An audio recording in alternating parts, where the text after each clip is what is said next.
Taip, matome dar vieną erdvę vaikams. Turėklai, supinė, sportas jaunimui, vyresniems vaikams, visiems iš.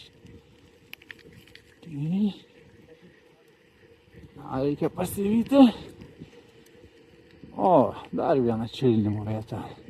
Na, žodžiu, viena vieta čilinimo paskui kitą vietą.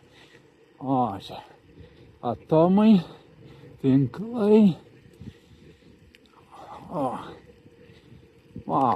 čia viena erdvė paskui kitą. Žiūrime į kairę, žiūrime į dešinę, visur sutvarkyta, visur labai gražu. Alytus informaciniai stendai skabinti. Na va, ir dabar privažiuojame dar vieną nereguliuojamą sankryžą. Čia yra viena iš pavojingiausių, kas Alytų važinėja, tai žino. Reikia sulėtinti greitį, taip pat yra ribojimas automobiliam iki 30 berods. Nes iš po kampo gali išlysti mašina.